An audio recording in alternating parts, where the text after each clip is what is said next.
Hey everyone, we're back with another week of Find Your Film. This is for the week covering Friday, November 5th, 2021. I think it's been a very eventful 7 days. I've been in my home editing interviews, Eric Holmes's interviews for a movie we're covering, and then I have to do another Eric Holmes interview. Eric Holmes, your voice has been in my earbuds for the last 7 days. What say you, partner? What are you doing? Holmes hath no fury. Huh? Hey Greg, how's it going? Yeah, I'm here. You're like Mike Wallace in my friggin' ear. 60 minutes, more like 120 minutes. Bruce, Berkey, Calgon, take me away. What have you been doing? What have you been doing with your time? Living your life? What? He's been in your ear, but I've been somewhere else, and I'm not going to say where. Okay, this is in your heart. This is in your heart. This is an explicit podcast, but Bruce has something called decorum, and he's not going to mention where he's been. Thank you so much, Bruce, for those very kind words. We only have two movies. Let's just say a purple envelope is on the way. Purple. Okay, this is very good. This is a movie called The Beta Test, which all three of us did review last week. All three of us loved it. This week, you're going to get, speaking of interviews, Eric Holmes' interviews with PJ McCabe and Jim Cummings, the directors and co-stars of the new film, The Beta Test, and also co-stars who, Bruce? One of our favorite actresses? Virginia Newcomb. Virginia Newcomb from? The Death of Dick Long. Oh my gosh, that movie's so amazing. The Death of Dick Long. How many times have you seen that, Eric Holmes? Only 2 times? Once? Probably like 3 or 4, I think. 3 or 4? How about you, Bruce? Twice? At least twice. I think it's 2.5. It's definitely over 2 a little bit. I don't think I've saw the whole third time. Okay, Eric, 3 or 4 times. By the 3rd or 4th time, are you tired of the movie? Or are you still loving it? No. In fact, when we talked about it in Movie Mainline days, that's kind of the area where I was watching it the most. And I haven't seen it since, but oh shoot, maybe I'll just watch it again. That is such an awesome movie. You know what? Speaking of which, we're eventually going to get to our physical media coverage. This week is a little bit slammed. We're definitely going to get to it next week. But you know, one thing that all three of us have not done, each of us probably need to have a Blu-ray of The Death of Dick Long in our respective libraries. Are we right? I mean, that's an amazing. Yes. So that's one of these movies. Listeners, if you have seen this movie, The Death of Dick Long, or actually for this week, most importantly, The Beta Test, check that out. Tell us what you think of that movie. Tell us what you think of Eric Holmes as an interviewer, of Jim Cummings. Does he do a good job? Is he as horrible as I am as an interviewer? Well, what do you think, Bruce? Eric Holmes or me? Who's a better interviewer? Come on, 60 minminutes. This is like a Sophie's choice. Okay. No, it's not. It's correct. Who is closer to death? Let me think. Yeah, that might actually be me. That actually might be me.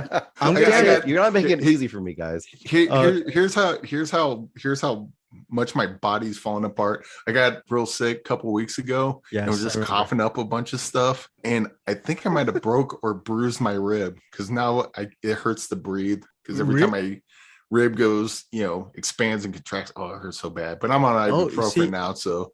Oh my goodness! Get some good medical coverage, Eric Holmes, because you're going to be in the. Yes. Are you starting to glow? Is your rib cage starting to glow a little bit? Are you like coughing up black stuff? Yeah. Oh shit! Man. It might be something else.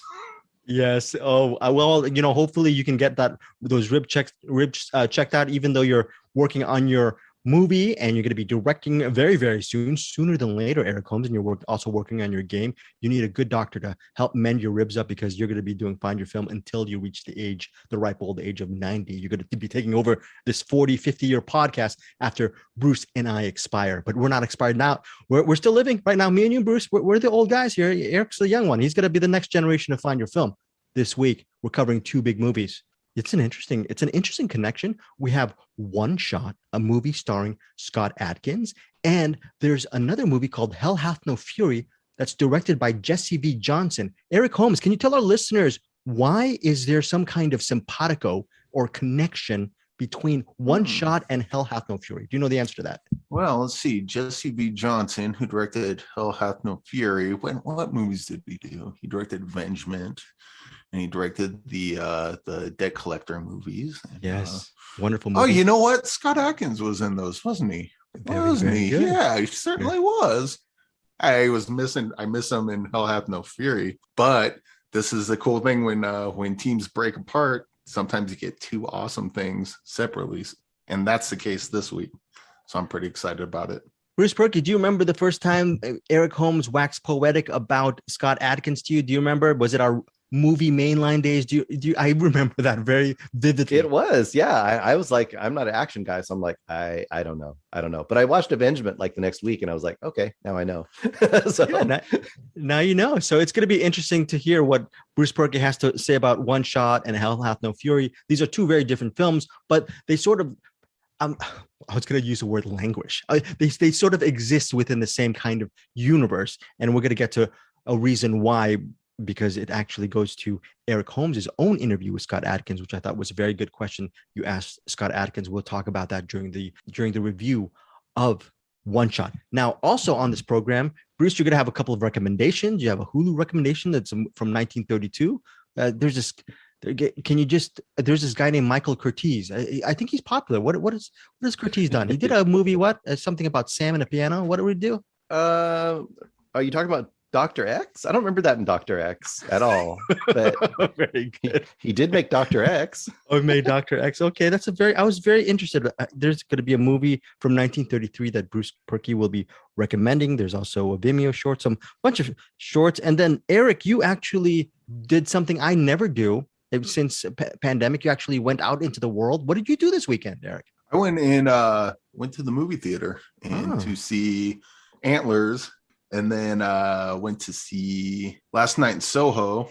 Crowded for both movies, but screenings, or did you? No. I went to the cheap theater, and I was the only person in both screenings.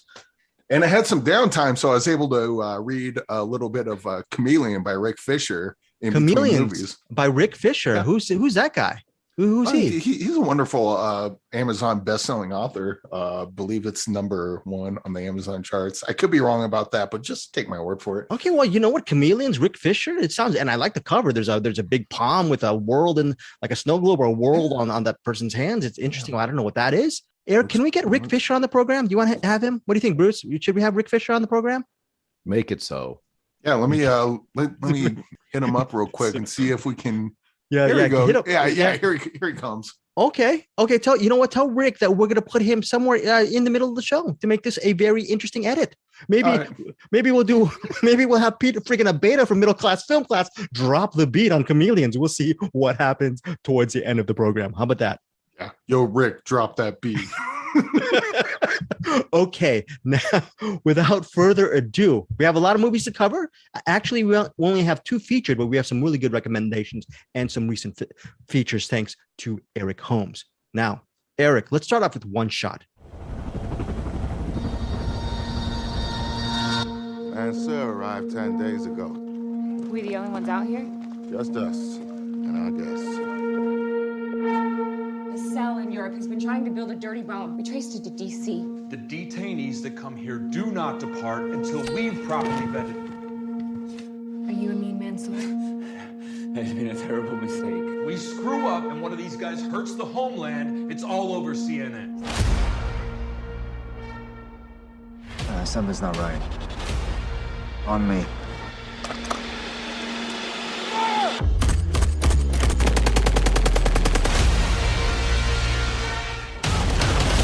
Pulling back! Find him! Get him inside! Spartan 01, this is Phoenix Actual. We are under attack. He tells us where that bomb is, we can radio it in. I am not a terrorist, please. If we stay here, we're gonna be overrun. Come here, young one. This is another Benghazi. Run low on ammo. I know. I need him to get answers. If they want it, let them have it.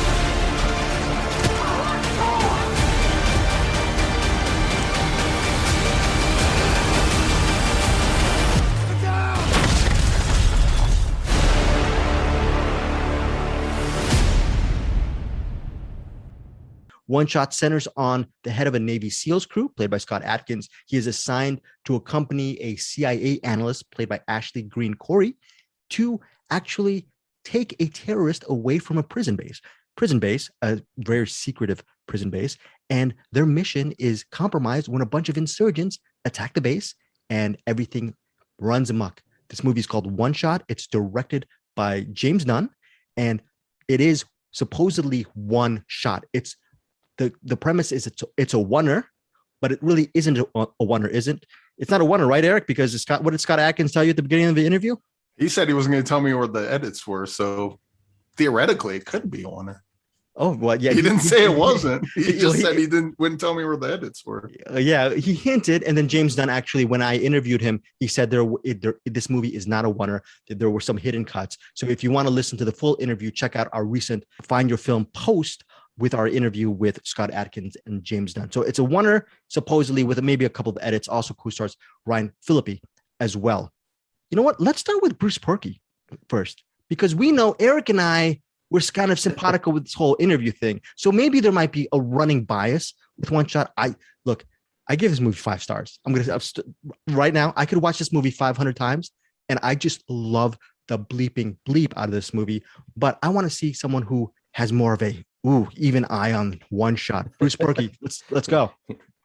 Okay, what will I say? Let's see. As not a big action guy, I would say this is a very fast-paced, fun, solid movie for even not so hardcore action fans. I think you can have a lot of fun with this movie.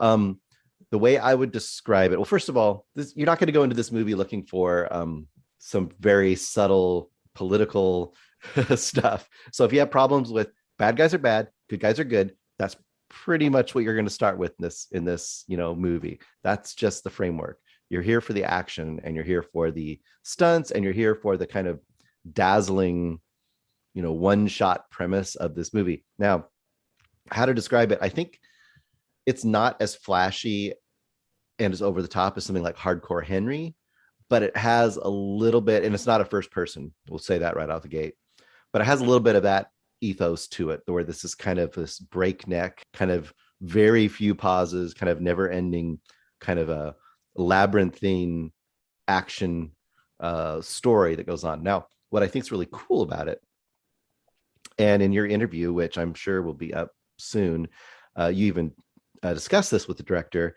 What is really cool about this movie is you expect, okay, I'm going to be here, I'm going to be with Scott Adkins, and he's going to I'm going to be like over his shoulder pretty much the whole time, and we're going to move to different rooms and find out what's going on. What this movie does is it kind of hands off to different people. So there's some really interesting stuff where maybe Scott Adkins is sneaking to a certain area of this base. You stay on the base pretty much the whole time, and, to do something, and then he gets there, and then the camera goes away to maybe the bad guys, and then maybe you follow the bad guys around for a while to find out what the bad guys are going to do.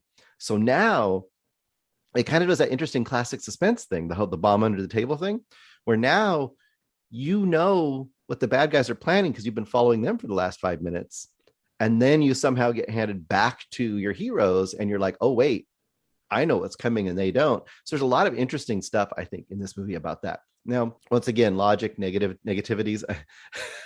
The one thing I said on our message group to Eric was, how many people are in that truck? Because there's apparently one truck that pulls up and unloads bad guys at some point. I'm not going to say where or how. And I swear there's a lot of bad guys. I don't know where they come from. But you know what? You need the bad guys because you need more people to get killed in this movie.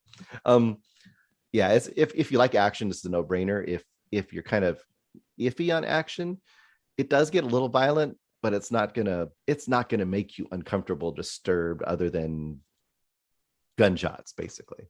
And maybe an explosion or two. I think it's good. I think it's solid. Bruce, did you find the oneer to be exhausting, fatiguing for you, or did you like the oneer aesthetic? No, I mean, to me, the great sign of this working well is you kind of forget about it. And I kept forgetting about it being a oneer until they all of a sudden followed somebody else. And you're like, oh, that's right. We're staying with people. I just got into the story and the action of it most of the time. And I kind of went in and out of noticing that it was a oneer. So I think that's to its, I would get, that was to that its credit, I would say. Okay. I'm glad you liked it. Solid recommend. Solid enough. Mm-hmm. Okay. Yeah. Solid recommend. Yes. All right. So I'm going to throw a big fat softball the size of, I don't know, a continent and ask Eric, what did you think of One Shot? Dude.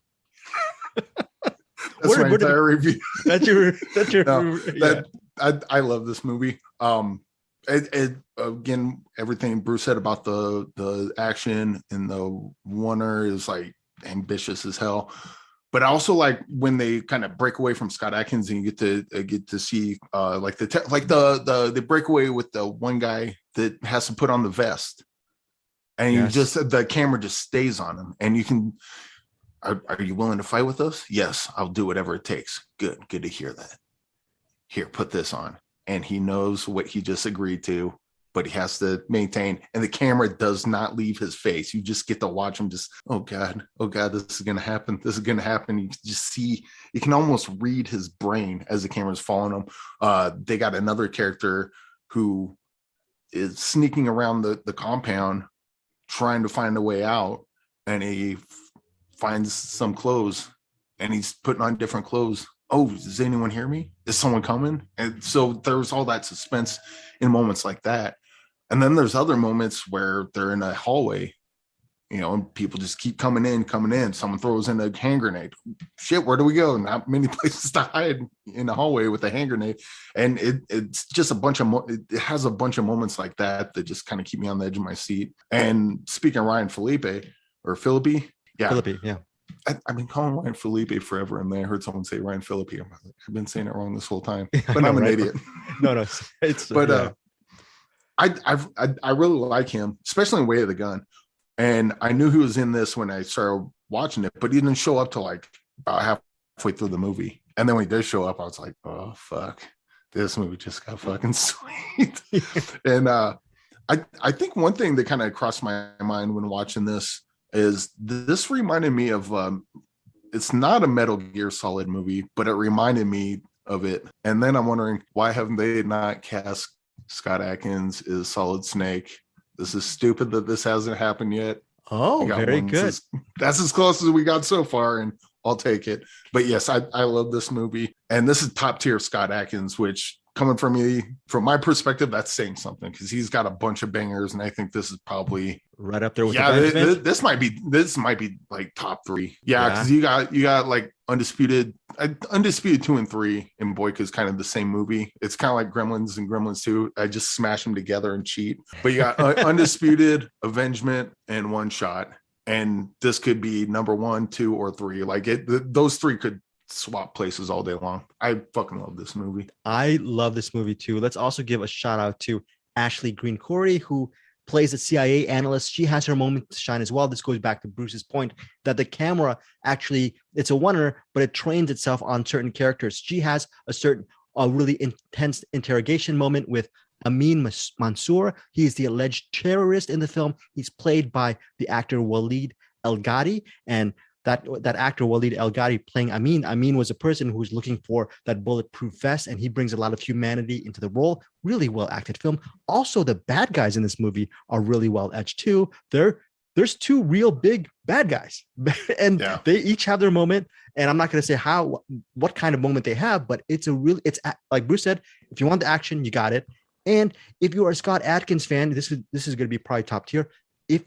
I think also just for the acting, I think even though it isn't a very like Bruce was saying, it's not this layered existential look at the philosophy of warfare and all that stuff, or interrogation, none of that stuff.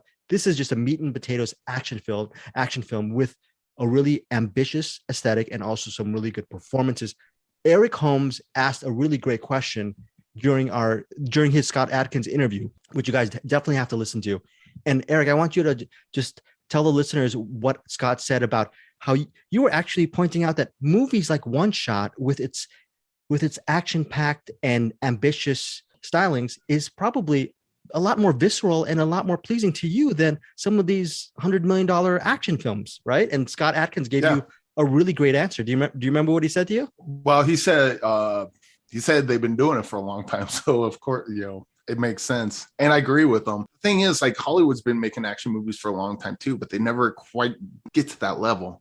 And I don't know if I pissed them off or not. Maybe it came off wrong, but once I started getting into like direct-to-video action movies, that's where I found out. It's like, wait a second, these things look cool. Like they're really doing it. Yeah. And like I'm always that's what I love about when I watch an action movie. That's what I love most about it, is watching watching the magic trick in front of me.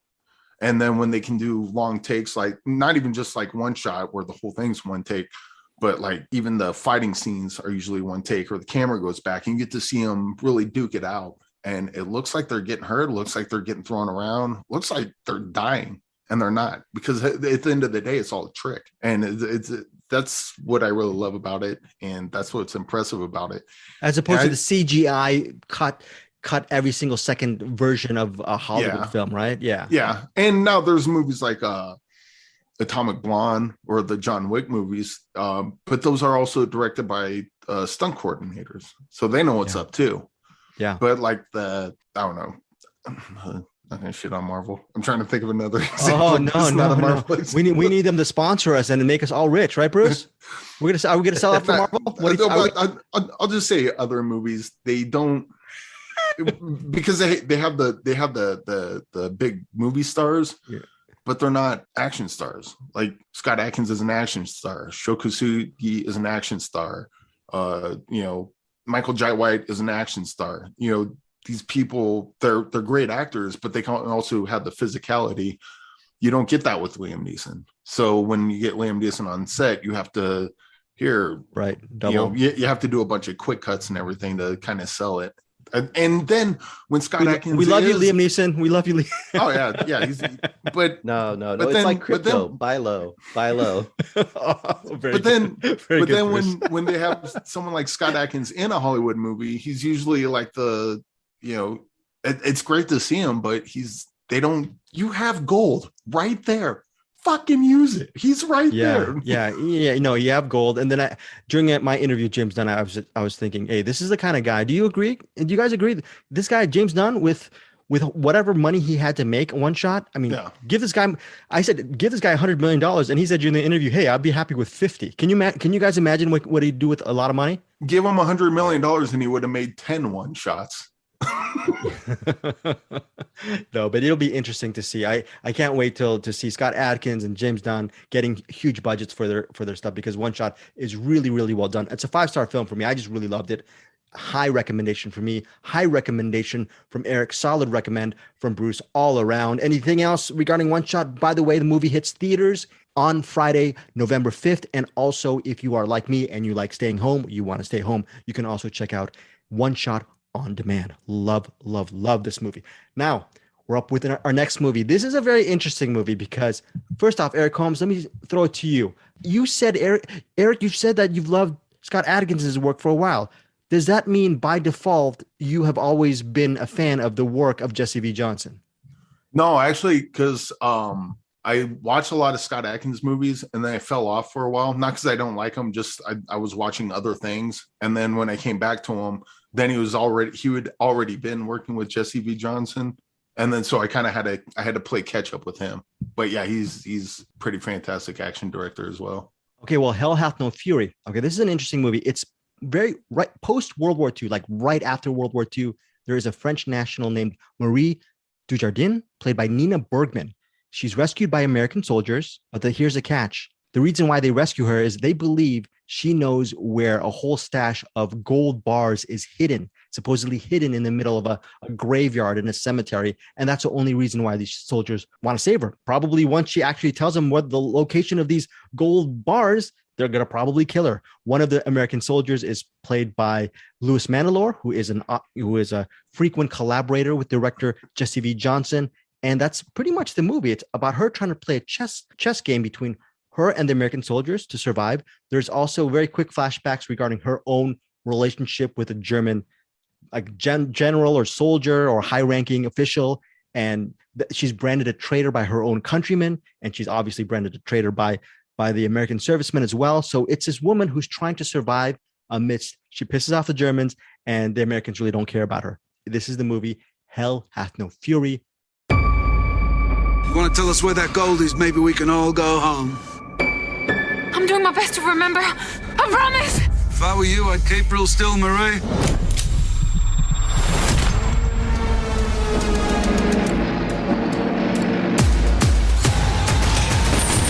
When the fighting is over, freedom.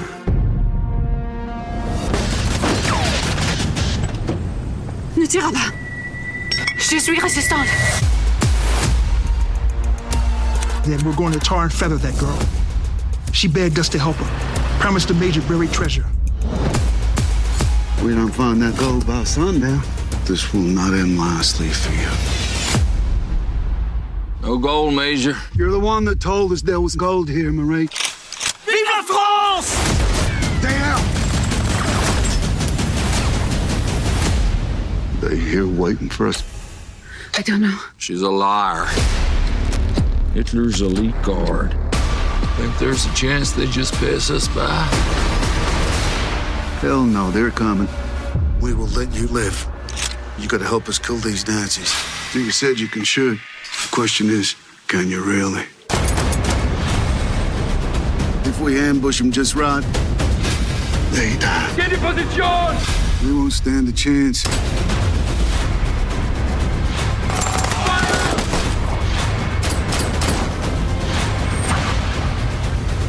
Don't you see?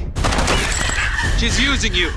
One clever trickster, Marie. Maybe we put down these guns. We all get a little piece of that gold.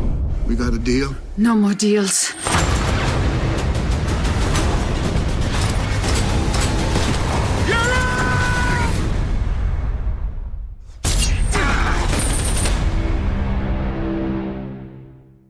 Eric Holmes, let's start off with you. What did you think of this movie? It's rated R with a runtime of 109 minutes.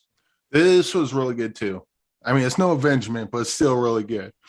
But this reminded me a lot of Southern Comfort, and that good. Yeah. The idea is that you're following or actually you're following her, and you think she's a good guy, but maybe not. And then the Americans show up. Oh, they're Americans. They're one of us. They're the good guys. No, Germans obviously in World War II will never be the good guy, and it's just one of those things where those pressure cooker things where you can't really trust anyone. And even like, I don't know if that Southern Comfort is probably the best thing to compare it to, where, no, I don't. Walter Hill, Southern Comfort? No, Swamps? I was going to go down a thread, and then right thread? before I said it, I'm like, that's going to be a spoiler. So I won't say that. Oh, okay. But, okay. Maybe, did you see a little bit of Inglourious Bastards, or what is that? What is the one? Bruce, help me out. The Western, not Django Unchained, the other Western. Hateful Eight. Maybe they're all in sort of in an enclosed space in a weird way, even though it's outdoors. Did you feel that kind of mechanic to it too, a little bit? Yeah, I wrote down Reservoir Dogs because I felt a little bit. So I guess I was still thinking the same idea of kind of Tarantino, where you have a bunch of characters in an enclosed space, and you're not sure what everybody's motives are. And as it goes on, it becomes more and more unraveled. Who is up for what, and what are they doing, and who's double crossing whom, and who knows something and who doesn't know something. It was a lot more complicated than I thought it was going to be. Complex, I guess, than I thought it would be.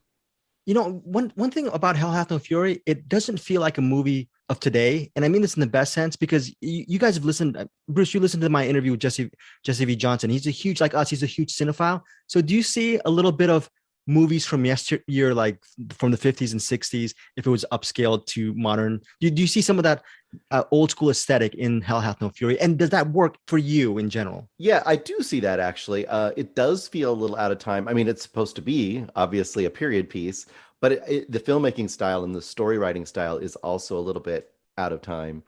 And what really struck me, and he discusses this in your interview, which I'm sure everyone's listened to by now, probably. I haven't put it up yet, folks. I'm going to put it up soon. Bruce is giving me too much credit for actually doing my job. I'm going to put this up first, and then I'm going to put my interview up with. Oh, by the way, Hell Hath No Fury director Jesse V. Johnson, and I got Nina Bergman too. You guys are going to listen to that too. Oh, yeah, cool. So what I was going to say is, he mentioned something which I really struck me about, 15, 20 minutes into this movie, is that the point of view is really odd for a movie like this. Like a movie like this, usually it's going to be the point of view of the American GIs. Whether you're behind them or not, they're kind of who you're going with, but you're going with her. And like you said, she's kind of a person with no nation. It says Hell Hath No Fury, but really she becomes almost like between a rock and a hard place or something, because she's kind of got all of these people all scheming to get the information she has, and not trusting her totally, and sort of trusting her, and he'll dig up a grave over there and find something, and then she keeps on kind of like kicking the can down the road, but I really appreciated how even her personal relationship with the Nazi dude from before wasn't painted totally as this clear-cut thing. So I really appreciated throughout how everybody's how your emotions towards everybody are kind of played with this movie. Very cool. Hell Hath No Fury. And Eric, going back to you, you liked it. You enjoyed it. Yes. Question though. This was because there was in titles. This is based on a true story, or is yes, true story. It's based on a true story. Yeah. Okay. Because I had no idea. I watched the end credits and I go, oh my God, I was moved at the end. I said, wow, this is a true story. Yeah. I would have liked to see the sequel, Like a Woman Scorned. But I get, given the end titles, that's not going to be a Eric, thing. we're not a comedy podcast, bro. Stop with that. There's no punchline, right, Bruce? We're serious. Are we a serious podcast? So serious. We're so serious. Another movie that popped in my mind was Fear and Desire, Stanley Kubrick's Fear and Desire. Just a bunch of soldiers acting like bad people, and this has some of that. There was a scene where one of the a guy puts on a uniform, right? You know what I'm talking about, and he puts on the uniform, and this is a small group, so my mind goes right to no way and fuck that's gonna work, and it doesn't, obviously, but that, like, flip it around, the Americans sneaking into a base and putting on a uniform and just walking in like, oh, everything's fine. It was like, yeah, we buy it. But for some reason, when you flip that same scene around to do it, the other people against the American, we know right away that's not going to work, because obviously not. It was just that was a really interesting flip on that, and it kind of jostled around my brain a little bit, going, oh, it's I bought that like a million times in the past, and right now it seems weird to me. I kind of suck at life. You know, Hell Hath No Fury, we have to mention Nina Bergman, okay? I did interview her. There's a little bit of a bias because she's a really nice person to interview. I'm going to cough for 1 second, so I'm going to actually pause this for a second. Hold on 1 second. She's very good in this movie. This is the first time I've seen Nina Bergman in a movie. And credit goes to Jesse V. Johnson for actually casting her. Actually, Bruce, again, you listened to the interview. Nina Bergman wasn't the first choice. She's like, put me in, coach. She was actually not the first choice for this movie, and she does a fantastic job as Mary Jordan. What do you guys think of her as a lead? Did she pull it off?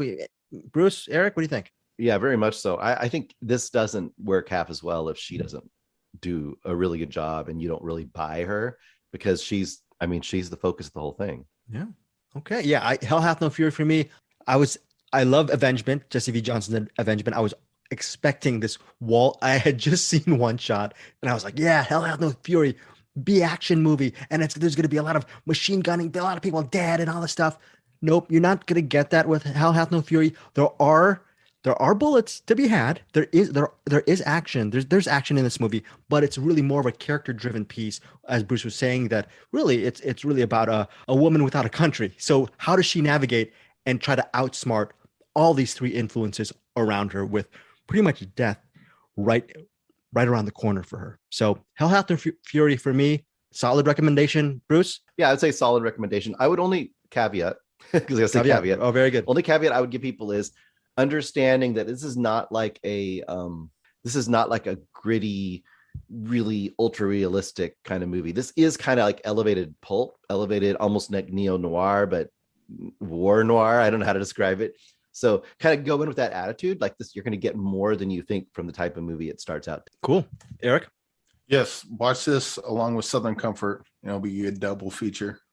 By the way, Southern Comfort, directed by Walter Hill. Great movie. I'm so glad that Eric Holmes, you still have Southern Comfort on the brain. I'll be honest with you. I think Southern Comfort and The Long Riders are my favorite films from Walter Hill, but what do I know? Because actually Eric Holmes has seen all of Walter Hill's movies, and I still haven't seen Hard Times. So I'm assuming that might be right up on that level. Am I correct on this, on Hard Times? Eric, what do you think? Yes, Hard Times is good. I'm trying to think of if I saw all of them, because I'm sure there's like one or two that got by me. Oh, okay. But I'm Trespass? sure you see Trespass? You saw Trespass? Yeah. Okay. Wait. See? Yeah, no. See, there you go. Got one. No. Ice Cube. Okay. See, there you go. Yeah. You ever see Streets of Fire? Ever heard of that one? Yeah. You see that one? No, never. Never heard of it. It's good. It's a good movie. It has some good music. You should check it out. There's a guy named Ry Cooder. He does a score for that. Maybe check it out. Never heard of him. Never heard of him. Sounds good. Okay, folks, if you listen to past podcasts, Eric Holmes is just bows down to anything Streets of Fire, and he loves that. That's probably, I would say, one of his favorite. I would say, safe to say, you prefer it. I know apples and oranges, but you prefer it to the Warriors, right? You love Streets of Fire so much. Yeah. Okay, Streets of Fire or the Warriors, Bruce, come on. I would probably go with Streets of Fire too. Streets of Fire is a little more fun. Okay. Last Man Standing or Barry Lyndon, Bruce, come on. Oh God, Barry Lyndon by a mile.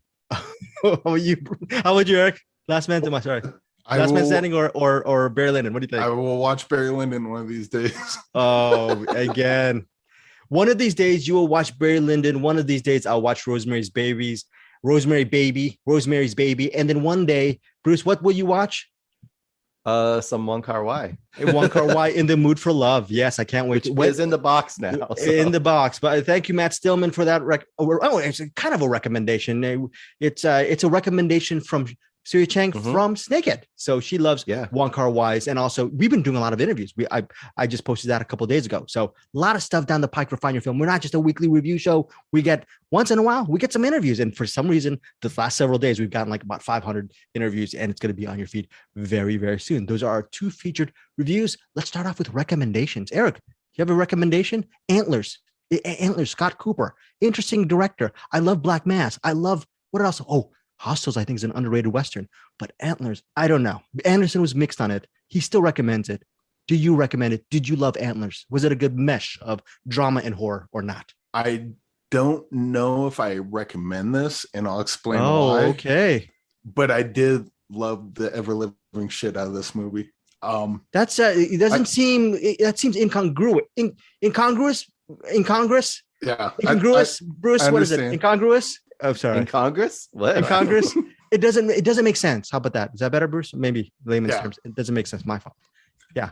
So I was talking on the Cinematics Facebook page today because there's a creature in Antlers, and I thought before the movie came out, I was pretty sure what the creature was, and I'm a fan of this stories about this thing.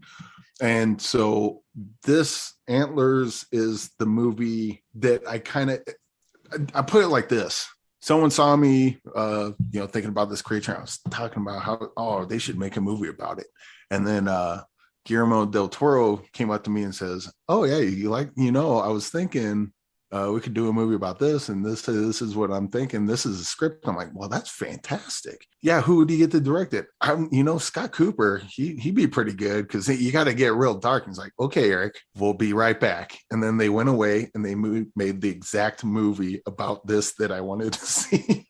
So then why wouldn't you? That's weird that you wouldn't recommend it then.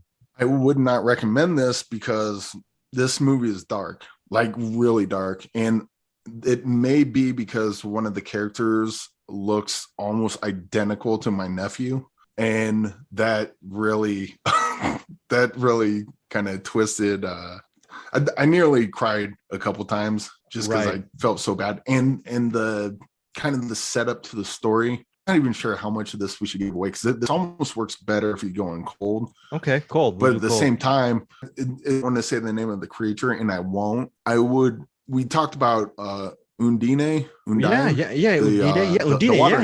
Love that movie. Yeah, very good, very good. And so we all watched that movie, but we didn't know what it was. And of course, we looked it up later. And once we looked it up, we kind of started putting the piece. Oh, okay, this means that. This means that. Not quite familiar with this, but maybe that's a cultural thing.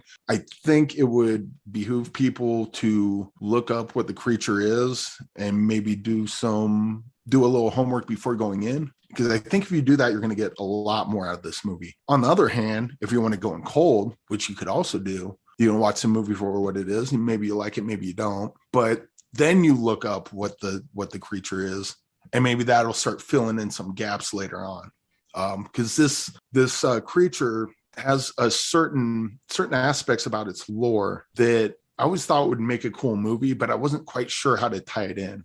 And the way they tied it in with abuse and child neglect and all that works absolutely perfect for what this creature is. It's almost like a perfect metaphor. And you wouldn't recommend it because for some people it could be triggering. So you're actually warning some viewers before. That's probably why you wouldn't recommend it to a segment of cinephiles, maybe. Yeah, and also just the main setup of what's going on with the kid and his dad and his brother. There's stuff going on there that I won't give away here, and I don't think we should, but it's just heartbreaking. This just played with my emotions and then just set them on fire pretty much. And I appreciated the movie for that, but like you say, I think there's a lot of people that'll watch this and be like, it's too heavy, man. I can't do it. Kind of like recommending Dancer in the Dark. It's very hard to recommend that, even though it's a fantastic movie. See, Bruce, this is why I love Eric so much. He is a humanitarian. He cares about people's feelings. He warns them. For Dancer in the Dark. Why am I being set up here? For Dancer in the Dark, when people would ask me, should I see Dancer in the Dark? I go, yeah, it's a little frolic in the sunset. Check it out. There's Bjork. Musical. There's some musical, people singing. Happy day. Antlers. I like Scott Cooper. Why don't you give it a shot? Go in blind and don't do any reading. I'd probably do that to people and surprise them. But Eric, thank you for that very thoughtful review. So it's very good. This is actually interesting because, in all seriousness, this seems like a very dense movie, Eric. And it seems, do you think there's going to be people who will really, really love Antlers because of the lore? There's going to be a segment that are just going to really, because I remember, I just talked to Anderson this morning, and he was saying that his problem was the horror and the drama with the tragedy did not mix for him. He ultimately recommends it. But for you, I want to ask you, did you find both genres ultimately, whether it's triggering or not, did it meld for you as a story? Did you? Yeah, because the horror makes sense with what this creature is and the lore of it, and the drama, I think, marries in with it. It's hard to explain without explaining. Sure. It's kind of like trying to explain Dune without being able to explain why it's great. But I would just say the more you know about what this thing is, either going in or if you watch it once, find out later, and then go back and watch it again, you're going to see it'll probably make more sense with how the lore meshes with the human drama. So you ended up loving it. You ended up loving this movie. Yeah, it's a lot more seamless than it seems. Okay. That was a weird sentence. But yeah. Antlers. All right, Antlers. Interesting. Are you excited to see Antlers, Bruce? What do you think? I already saw Antlers. Oh, you saw what? I thought, look, I'm supposed to read notes. I'm looking at my Google Doc. Antlers. Bruce watched. What does that mean? Bruce watched Antlers. Okay, I'm sorry, Bruce. What do you think of Antlers? I'm sorry. I should read my notes once in a while. It's fine. It's fine. Rewind it next week for you. No. Very quickly. Did it work? Two things. It worked. I wasn't as hot on it as Eric. All the stuff he loved about it, I loved about it too. The stuff I didn't love about it was some of the tropey or human stuff that happens in the second half of the movie. That stuff kind of drew me out slightly. Like characters being the stuff you see in horror movies, just characters being really, really, really dumb. Okay. And you don't like the tropey human stuff, Bruce, because like me, you don't like humans, right? You're not a big fan. Exactly. No. All the main character stuff and all the darkness, I would absolutely sign off on this could be really hard for a lot of people to watch. Yeah. And it's dark. The first half is super dark and focused, and the very ending is super duper dark. And I'm just going to leave it at that. Okay. And Eric is agreeing with me. Yeah. Wow. Super duper dark. Wait, you had reservations with this movie. It's flawed, Bruce.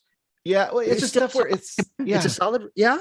It's I would say to me it's a mild recommend because it drew me, some of the things drew me out too much. Like and I know why they had to do it. But when you have the Native American guy come in for one scene just to explain the lore with his magic book, that's a little bit like, let's find another way to get that information out to us, please. Or when you have a character that goes into a place that smells like rotting something, and there's a door that's like padlocked shut, and then there's blood on the walls. Let's just keep going. Sounds good. Eric, what say you, Eric?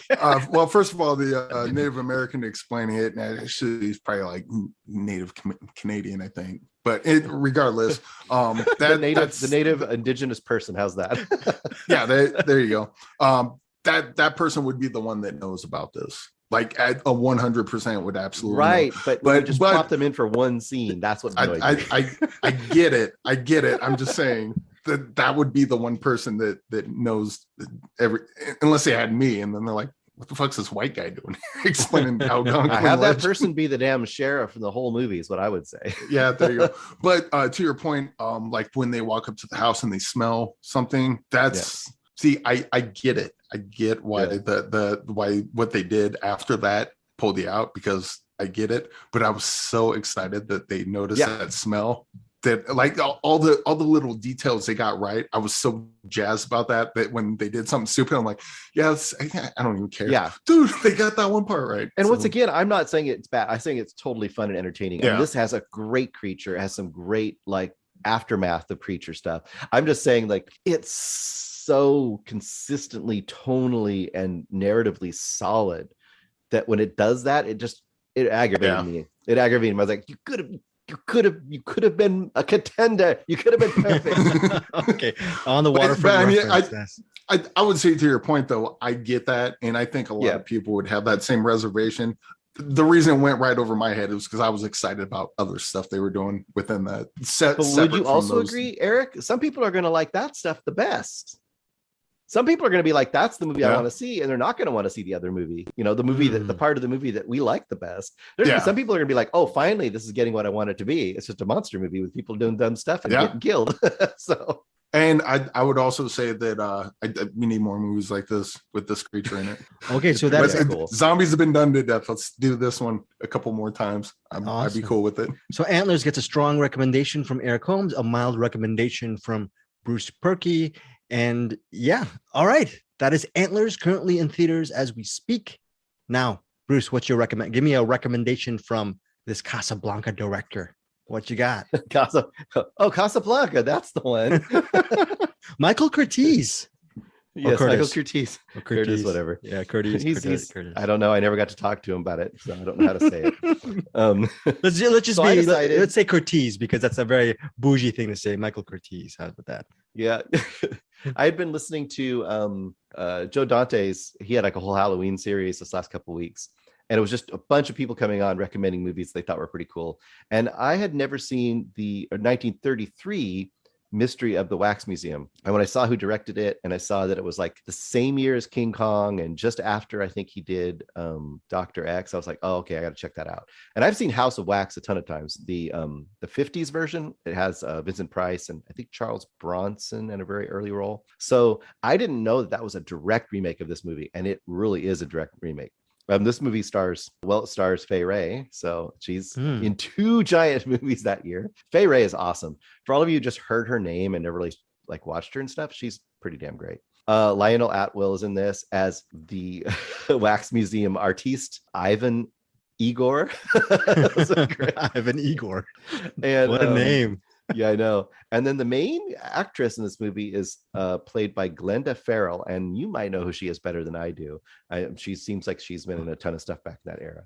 But this movie is a lot of fun.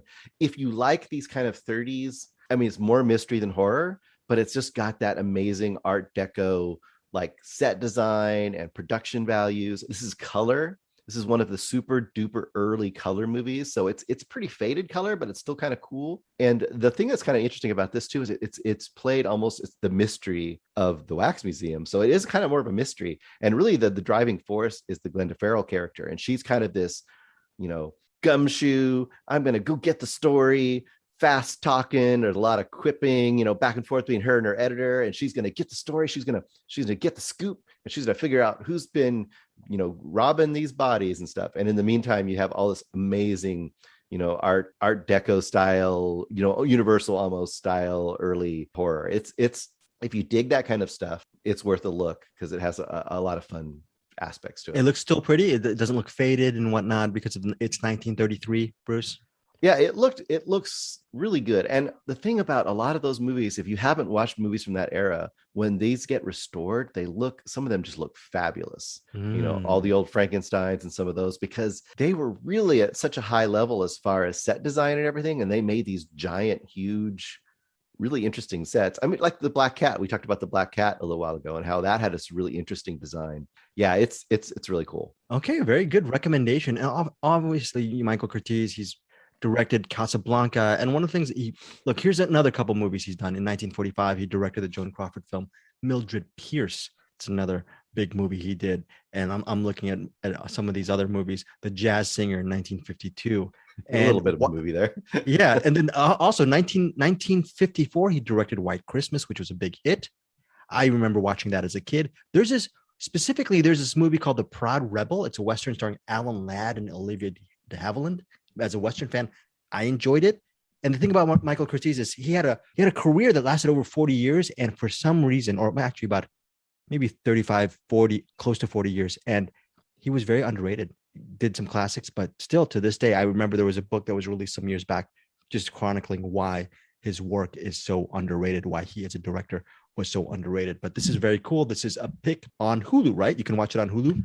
Yep, it's on Hulu, and they've got it. It's a restored version. I think they had just discovered the full color version of it relatively recently, and that's what you're going to see. So it's really cool. Eric Holmes, have you ever seen Casablanca? I've played Street Fighter, and there's a character named Blanca.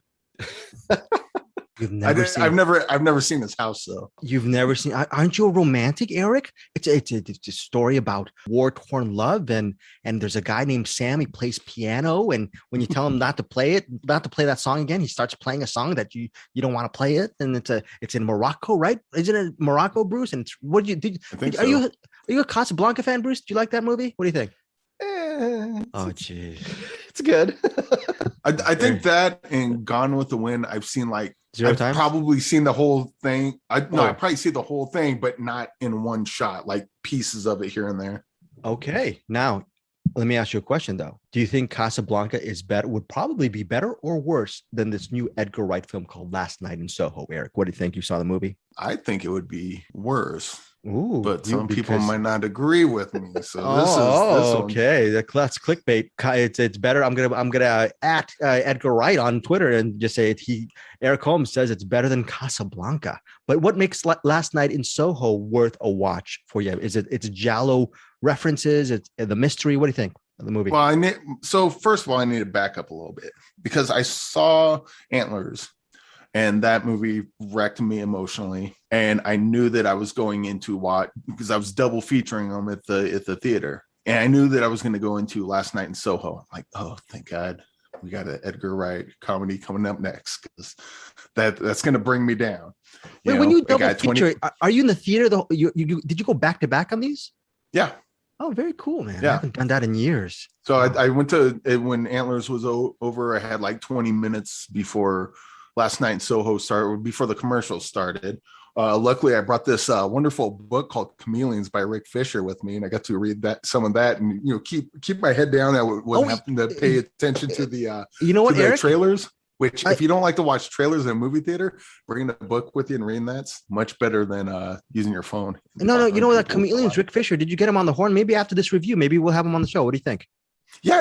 I'll see if he's still waiting in there. Yeah, he's still waiting in there. Yeah. Okay.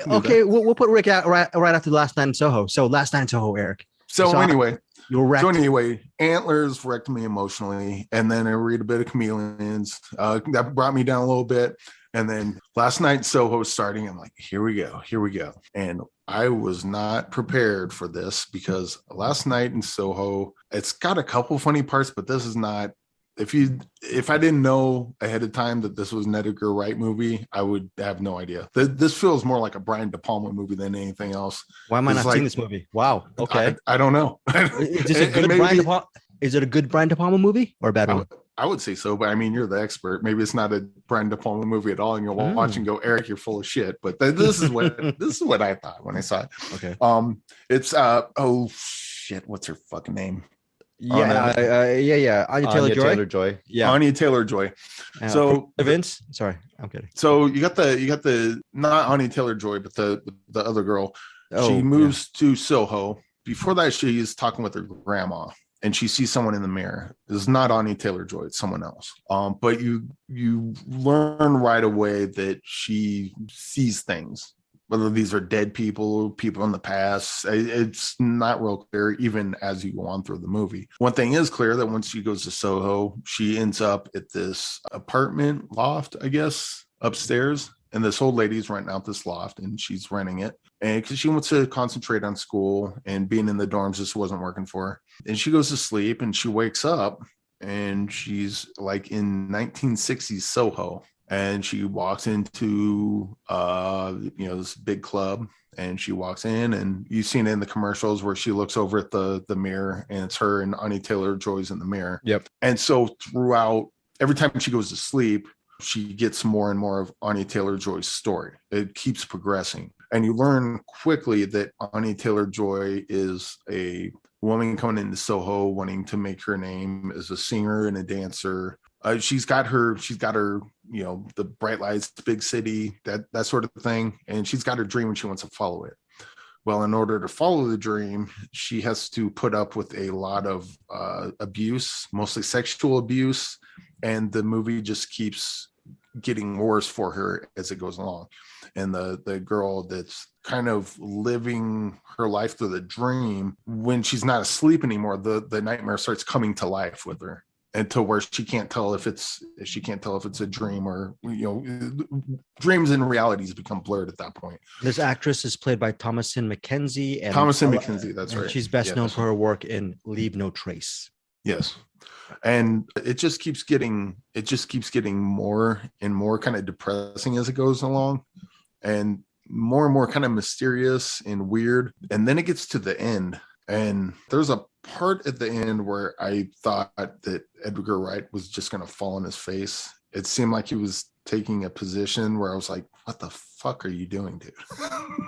Like, this is the point. But then he brings it home. I think he brings it home, and it becomes, I don't know what to say. This goes places, and I really appreciated where the end goes, but it's not a happy ending. How about satisfying? You feel it was satisfying? Did you love it? Did it have its flaws? Well, no.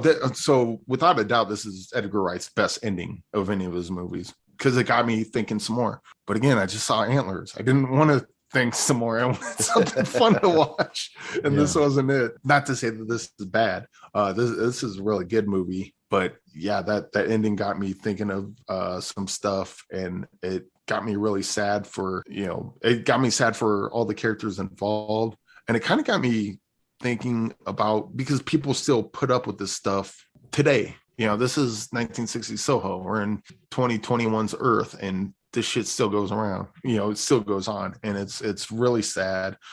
There's certainly some thrills and some scares. It's ultimately, I guess, a ghost story, sort of. So there's some of that in there, but this movie went a lot deeper than I was expecting it to, but it doesn't really get there till the very end. And it just kind of got me introspective, thinking deep inside, thinking about the world around me and how ugly it can be sometimes. And I hope that's not lost on everyone who watches this. Is this movie more of Thomasin's movie, or is it Anya Taylor-Joy's movie? I think it's more of Thomasin's movie. Both. Okay, both. Got it. Yeah, because you're following Anya Taylor-Joy, but Thomasin, you're following her through Thomasin's. So it's kind of both of them. There's stuff that works really, really well in this, and it's not something I was expecting from Edgar Wright, but I'm glad he did it. Yeah, I think the ending might be a problem for some people, but I like ultimately where he went with it, just because of how it made me feel after that, and then reflecting on how society is after that, I think is kind of important. And I think people can get a lot out of it. Okay, so that is Last Night in Soho, directed by Edgar Wright. Bruce Perky, are you an Edgar Wright stan? Do you love his stuff? Do you think he's overrated? Do you think what do you think? Middle of the road? What's his thing? I always am interested in what he's doing. Some of his stuff I really like, and some of his stuff I think is okay. But I like him overall. Yeah. Yeah. Okay. So I'm excited to see Last Night in Soho. Solid, strong recommendation from Eric Holmes, currently playing in theaters. Before we get to Ric Fischer and Chameleons, Bruce, you got one more recommendation. You saw a couple of shorts.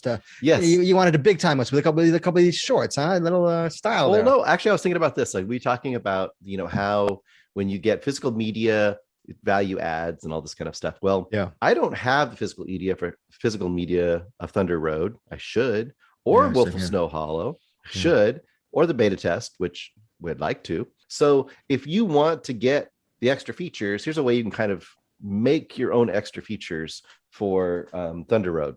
And that is, you watch Thunder Road, you're kind of interested in it. And if you haven't already, and once it gets posted, you should stop right now, go listen to Eric Holmes' interview with Jim Cummings and PJ McCabe, and then come back and listen to the rest of this episode. And then you can watch these shorts as supplemental value added. So what they did, they made 2 shorts. They're about 25, 30 minutes each. I don't know if Eric ended up watching them or not. There's Sundance 2016 and Sundance 2017. And I think PJ was the one who mentioned that this is some of the favorite stuff he's ever done. And what's really cool about this, so they were going off to Sundance 2016 to see how Thunder Road would do. And this is the short, I believe, at that point, I think, if I remember correctly. And he ended up winning. They didn't know that when they left there. And they basically are shooting the experience of going there. But as you're watching it, you quickly discover they had already planned on making this kind of mockumentary of their own experience of going to Sundance as they're actually going to Sundance, not knowing that he's going to win. And it ends up becoming really interesting because Jim Cummings plays up his character as Jim Cummings in a way that you might not expect. Funny. So then, and funny. Surprisingly, they actually win while they're there, and it becomes a whole thing. And then in the Sundance 2017, they do it again, but this time all three characters, is him, PJ McCabe, and I forget the other guy's name, but he's like their manager, quote. I don't think he really is. I think that's the one person that's just kind of a friend of theirs, pretending to be Jim's manager. And after the debacle of what happens in 2016, that's a giveaway. There is a debacle. 2017 is them reuniting and going back to Sundance for a different screening, which I won't tell you what that is. And all three of them have crazy arcs that occur. So it's a ton of fun, very light, 30 minutes each, and really great, basically add-ons. If they're not on the DVDs or the Blu-rays, they should be on the DVDs and the Blu-rays. Okay. Sundance 2016, 2017. And you're saying there's another short called The Procedure? The other short's The Procedure. Did you watch this one, Eric? I think you might have. Is that did not come out time to yeah. table? That was PJ McCabe. This is 3 minutes long. Well, all these are on Vimeo. It's directed by Calvin Reeder. They suggested this one if you want to see how you can make really low budget comedy. This is probably, I won't say what kind of joke it is, but this might be one of the best versions, 3-minute versions of a certain type of joke that's ever been put on film. It's not for the faint of heart. It's I pray. Oh, not okay. Okay. It's crude. Right. I would put this up there with Norm Macdonald's moth joke. Yeah. It takes so long to get to the punchline, and when it gets to the punchline, it's so stupid but so funny. It's like, I can't believe I waited this long for that, but bravo. But it's wait, Norm Macdonald's what joke? I didn't hear you. Moth joke? Moth joke. Moth. Okay, moth. Yeah, if you go on YouTube and look up moth joke, Conan O'Brien, he basically tells a 20-minute moth joke. Oh, it's so funny. Okay, whereas this is just only 3 minutes. Yeah, the Procedure is 3 minutes long, so you can. And watch it stars McCabe, right? PJ McCabe. I don't know. It doesn't star either of them. They just suggested it. They said, they just suggested. Okay. This has kind of inspired them on like how you could get so much with so little, and how it kind of inspired them, like, as a super independent filmmaker, you can make something that really can work. And obviously, they keep doing that. Very cool. Okay, so that is again The Procedure. It's a short on Vimeo, and also another couple of other shorts with PJ and Jim and their supposed manager, who's really not their manager. Sundance 2016 and Sundance 2017. All of these shorts are available to check out on Vimeo. Okay, so we're done with our recommendations. Now, there is a knock on the door. Who's that? That is Ric Fischer. Hey, wait. Yo, Pete, drop that beat. Who's in the box? Oh, what's in the box? You lie! No! What's in the fucking box? Eric Holmes has a really special guest, a person who has a skill set that neither me nor Bruce. Bruce, are you a writer? Do you write things other than your signature on a check? What do you do? My name on a cup. Do you know how to spell your name, Bruce, on a cup? Can you do that? Broose. I can barely spell Greg. So Eric Holmes, bring some literacy to this episode. Who do we have for our guest this week? Today we have Amazon's best-selling author of the hit book Chameleon. We have Ric Fischer. Hello, Rick. Again. Hello. This is take two. How you doing? I'm doing well. I'm excited to be here. Thanks for having me on. Yes. Yeah. Rick's a member of. We have a writing group that's what we do once a month tentatively. Sometimes we write, yeah. But Rick had written a novel called Chameleon, and I'm currently 90 pages into it, and it's pretty good. First take, I was going to explain what the story is, and saw myself just floundering through that. So maybe you can kind of give the give the short pitch to anyone interested in reading it? Sure. So the narrator, it's first person. He ends up at this corporation that works for the government, in coalition with the government. And what they do is they have to selectively erase people's memories based off the severity of their crime. So there's two types of people at this organization, and it's either people that are criminals or people that have faced something really traumatic. And as he becomes more invested in this corporation, he starts to unravel secrets that are aligned there, and more kind of sinister things going on within the organization itself. And then you find out characters that have connections to each other, things like that. So I guess the first question is, how long have you been writing this? Oh boy, it actually started off as a screenplay. So I get the comment all the time, including you, I think 30 minutes before we were on the podcast. No, I only ask original questions. No, people say like when they read it, it feels really cinematic. And I usually appreciate that because it did start off as a screenplay. I actually pitched it. I went to Burbank right out of college. So I was there for a weekend and I pitched it to all these different film executives.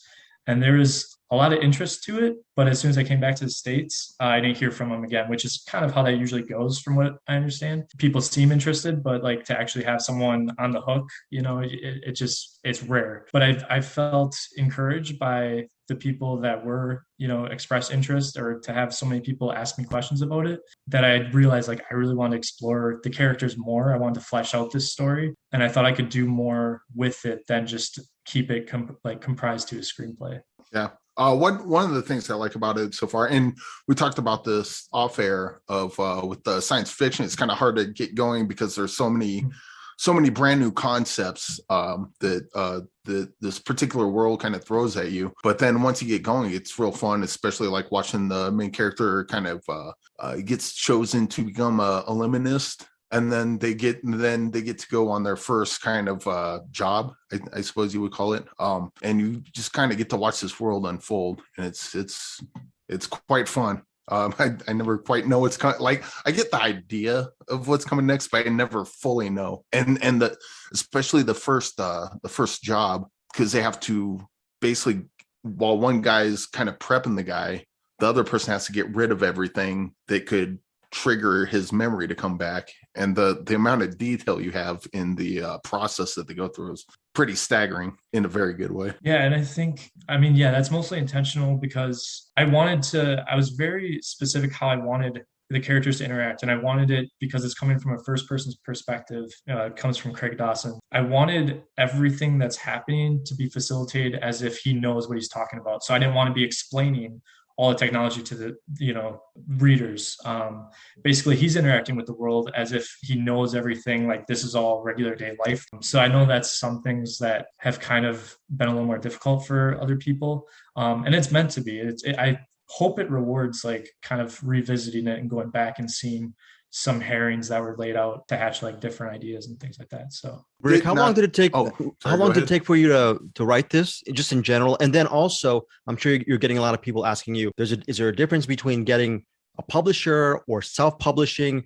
How hard is it to actually get a book published when people ask you that question? Is it really swimming upstream, or is that a myth? You can do it if you have enough determination. Yeah. So no, I'm glad you asked, because I went the route of self-publishing for two reasons. And one was kind of shamefully exactly what you're talking about, Greg, where I know a lot of people that are writers, and I just listen to their sad stories about like, oh, I've been trying to get a publisher for years. I query all these people, I send them letters and stuff, and I don't hear back, or I hear back and I get rejected.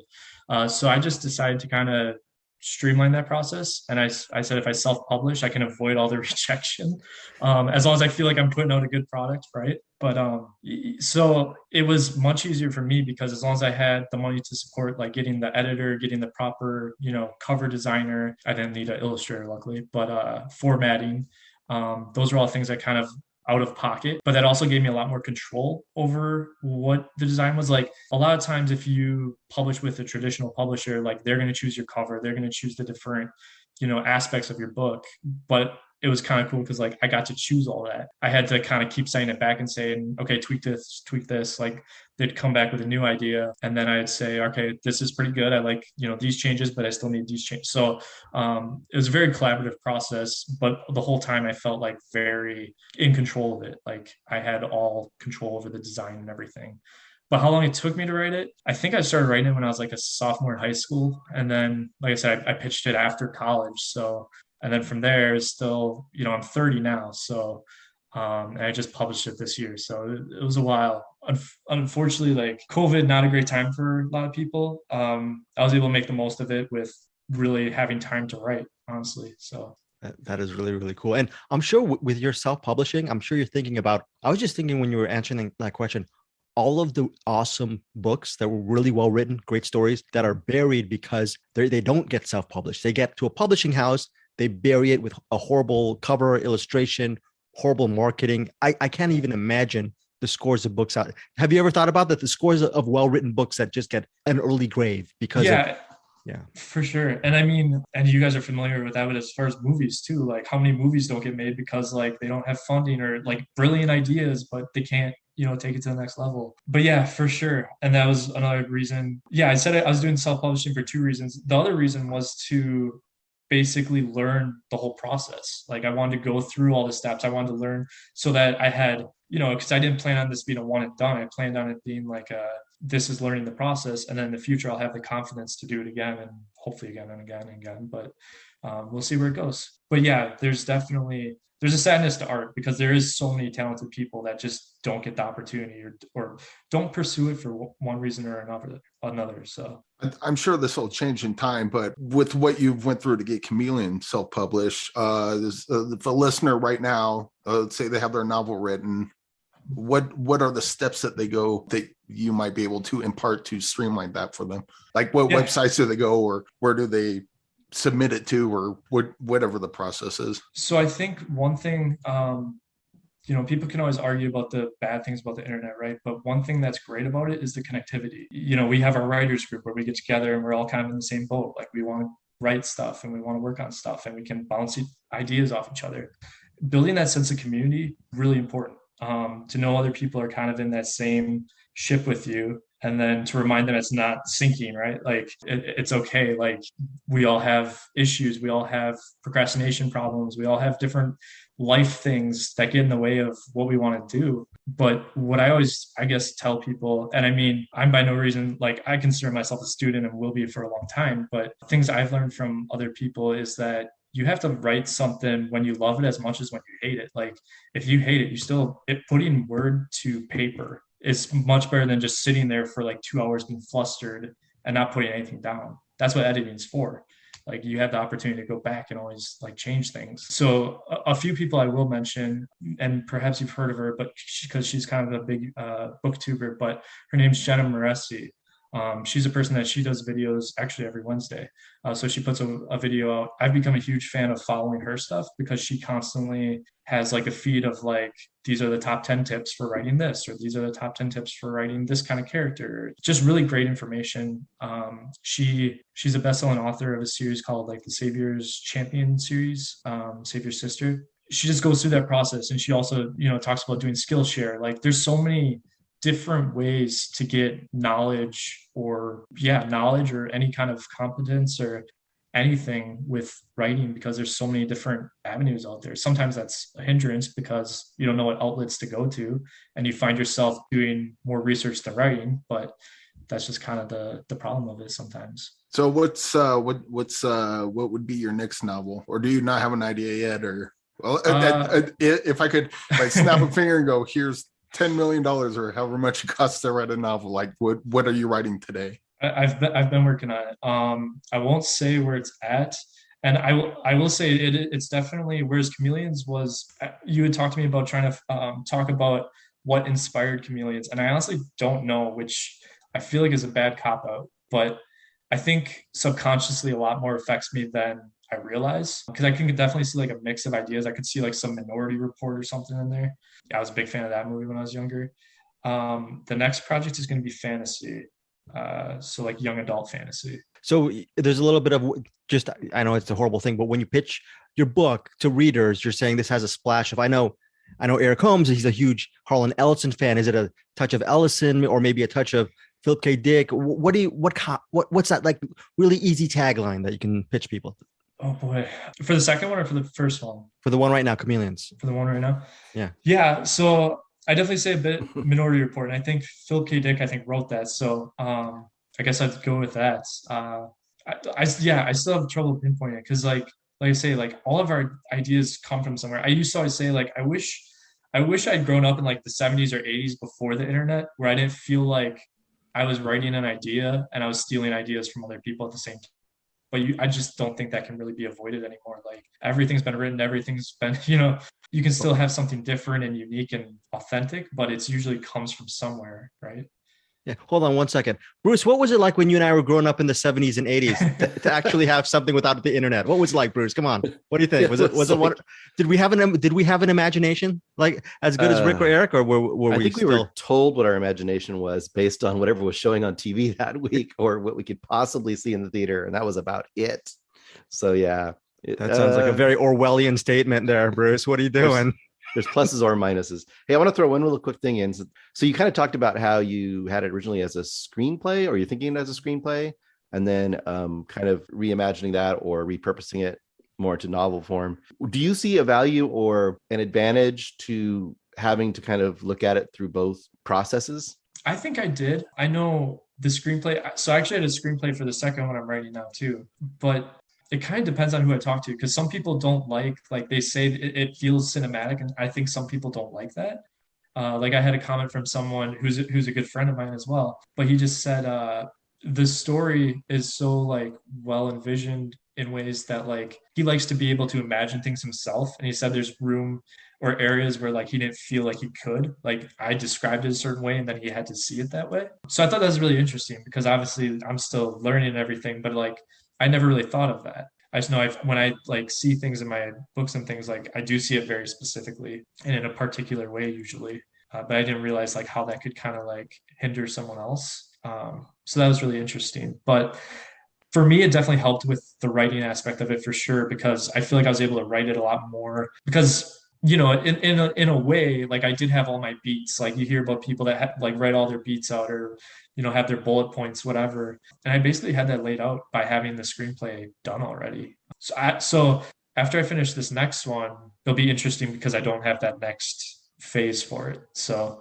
it'll be kind of going from scratch. And I'm figuring that out too, like whether I'm someone that likes to have a lot of ideas or let ideas percolate or sit with me, or go and like have a bunch of notes versus not having notes. And I've done both before with different things, and I still don't have like my formula down. But your friend who said that your book Chameleons is too cinematic and whatnot, and he wants to imagine more, maybe a good idea is just to give him the book jacket of Chameleons and give him a book with blank pages, and then just put imagine on the first page.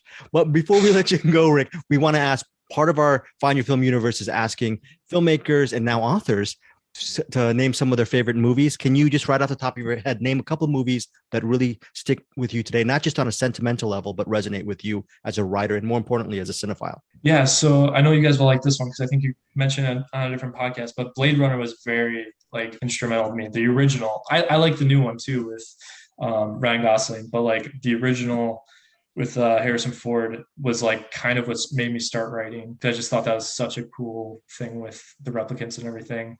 Inception was pretty mind-blowing for me at the time, and also changed a lot of how I viewed cinema and like ideas. And another Fight Club, Donnie Darko. Like I love like psychological things, thrillers and stuff. So very cool. And finally, Eric, you're gonna have the last question. But before your last question, Eric, where can people? Okay, Amazon. Do you have a website? Are there Twitter, Instagram, so we can just link you on our show notes?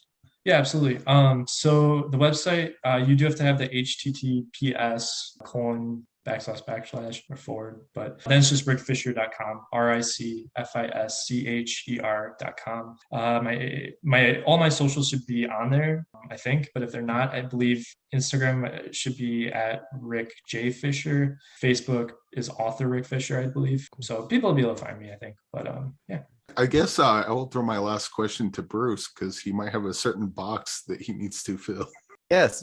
Okay. Before I do that, I just want to warn everyone, if you get the slash going the wrong way, you will end up on the dark web and you will get part of your brain subtracted by the system. Okay. Now, so we need to put a movie into the box. Now, this is a little different than like your favorite or most inspirational movies. We try to put a movie in there. It doesn't have to be, but we try to put a movie in there that you think is underseen or underappreciated. It's like that movie that you have a friend over and say, oh, you haven't seen this? You got to watch this. Do you have something like that we can put into the box? I do. I've been thinking about it. It's one that every time I bring it up, people are like, oh, I haven't seen that. So I hope it's just not my friend group or whatever, but it's The Killing of a Sacred Deer. I don't know if you guys have seen that. Yes, I have. I would rewatch it. Yorgos Lanthimos, and I won't say much about it, but if you remember, I think most people know Requiem for a Dream. Very unsettling movie, really resonated with me when I was younger.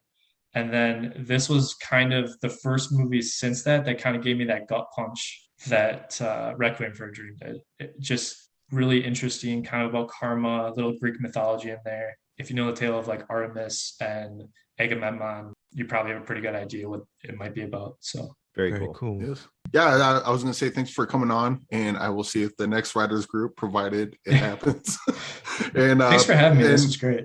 And anytime you got anything coming up, let me know because we'd love to have you back on. Sounds good. Thank you guys so much. Rick, one more thing. When you see Eric's pages when he's giving you and wants your honest opinion, please can you just rip the pages in front of him and say, no.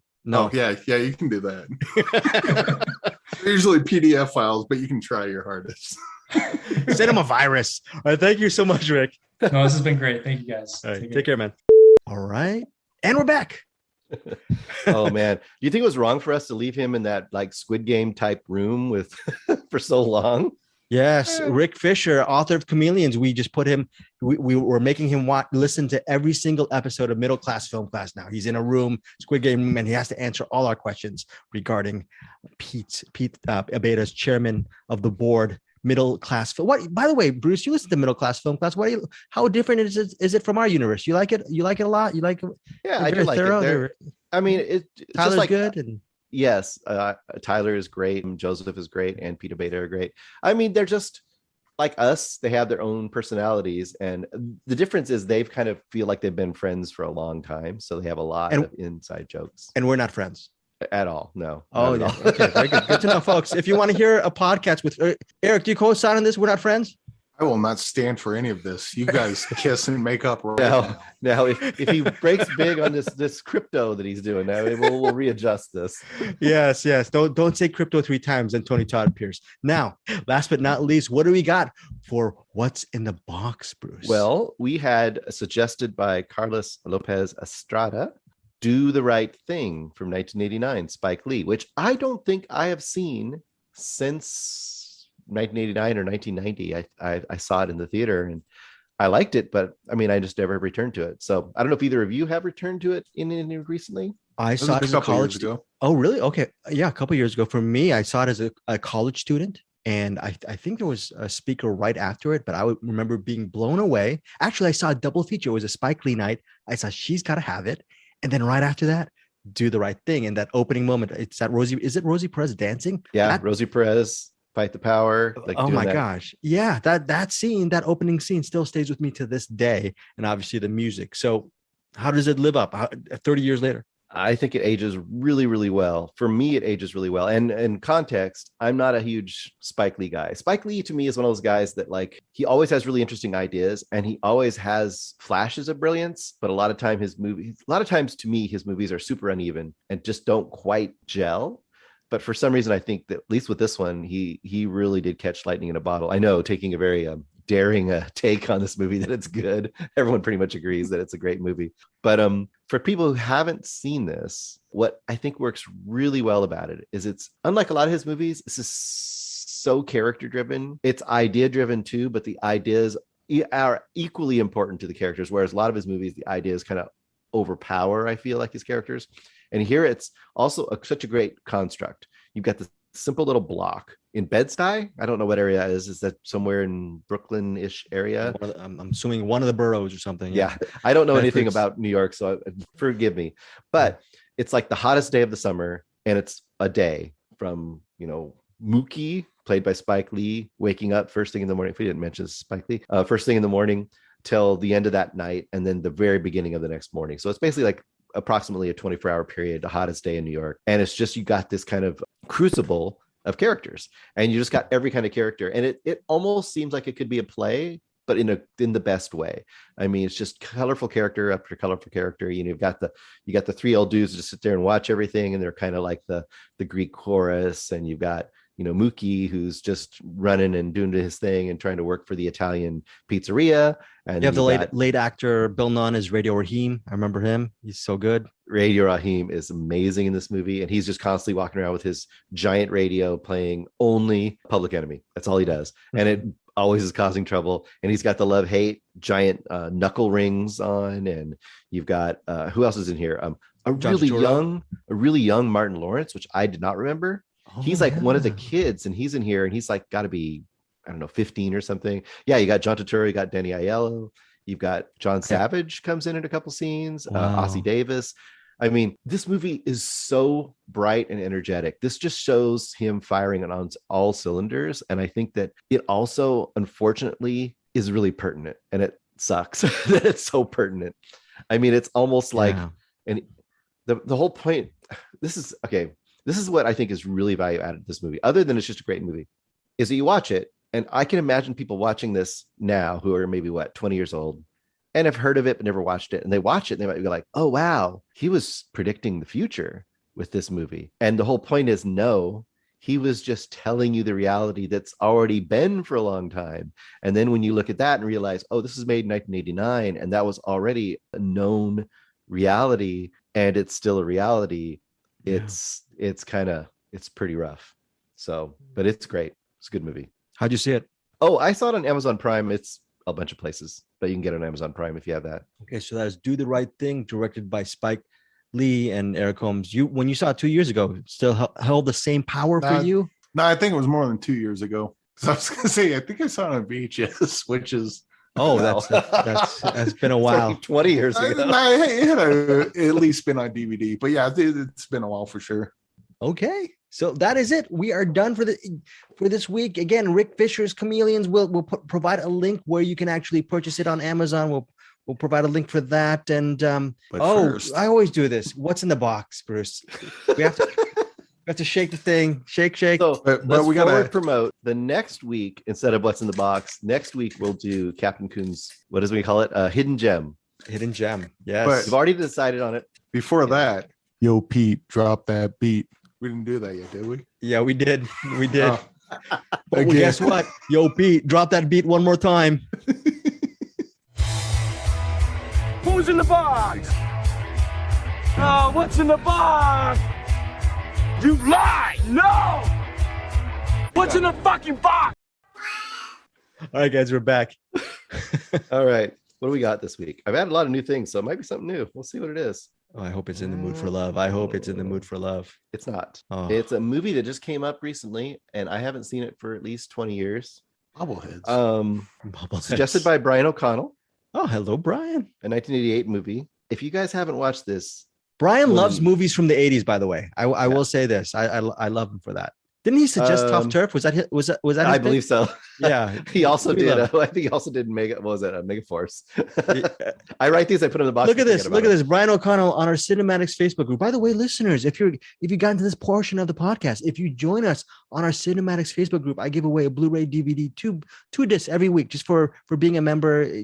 All that stuff. Join us. We have some really good, really interesting cinephiles like Brian O'Connell, Matt Stillman. Who else? William Lindis. Some more. Give me some more. Grant Boston. We love you, Boston. Who else? Andrew Martin. Chad Wilfong. So many really interesting people giving some movie recommendations. Also, people giving away their movies anywhere passes, like Leslie Davis, and again, the aforementioned Mr. Wilfong. Also, Brian O'Connell just posted this 12 minutes ago as we were recording this podcast. Speaking of 80s, I said, remember how much he loves 80s movies? Okay, 12 minutes ago, he just posted this up. Asked the question to our Facebook group. Night Shift from 1982 versus Dr. Detroit 1983. Thoughts? Eric Holmes, answer the question. Dr. Detroit. It's been a while, but I remember liking that a lot. Although, didn't Night Shift? Didn't that get canceled? What? No. Dr. Detroit. I thought I heard something in the news recently about Dan Aykroyd canceling that movie. Oh, really? Interesting. Okay. Maybe I could be wrong, but I remember Dr. Detroit was on regular rotation, but I haven't seen that in decades. Well, look, I have not seen Dr. Detroit. Bruce, you have seen Dr. Detroit. You're saying Night Shift over Dr.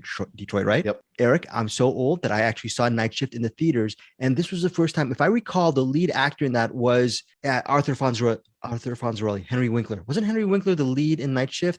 And then it was co-starring, if I recall, Michael Keaton. I just remember really loving it's, by the way, Night Shift directed by Ron Howard.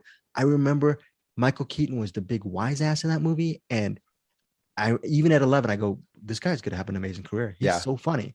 And I still haven't seen Night Shift since 1982, which is it's a coming out party for Michael Keaton for sure. Oh, Night Shift. Okay, cool. So Brian O'Connell, it's weird, I actually saw on our Cinematics Facebook group, we just answered your question in real bleeping time. So what do you think of that? So what movie am I going to watch? I don't know. Bobbleheads 2. Akira. Yes. Oh, Akira. Well, whose choice was that? Was that your choice, Eric Holmes? No, but wasn't that Joe Bridges? Joe Bridges? Joseph Bridges? Did Akira? Bruce? Who picked it for you? No, it's Brian O'Connell. I told you. Brian O'Connell. Yeah. Sorry. Brian O'Connell. Hi, welcome to Find Your Film. Yes. Bruce Eric's a complete dumbass, and I'm dumb Greg, too. Greg likes to moonlight as one once in a while. Yeah, I moonlight. Yeah, some fly by night, some fly by day. I do it all the time. I moonlight all the time. Okay. If you haven't seen Akira, I haven't seen it. You need to watch Akira. Yeah. Oh, really? Yeah, Eric's watching. Greg, you're gonna want to jump in on this one. Really? It's been a long time, but I didn't remember it was Brian O'Connell, even though you said it like a couple seconds ago. But how many times did we mention Brian O'Connell in this episode? Brian O'Connell. A lot of times. But I remember when he suggested this, because I was waiting for this to come up because it's been so long since I've seen Akira. Yeah, and I was just waiting for an excuse to go check it out again. So all right, but yeah, Greg, I would check this out. From what I remember, it gets weird and it's pretty cool, and the animation's fantastic. It's like the foundational anime from the last 30 years, 40 years. Yeah. Is another word for anime cartoons? Cartoons. I think the manga is Japanese comics and Japanese anime is the animation. Send Greg into the wrong shop and have him say anime is just cartoons, right? I'm not gonna survive.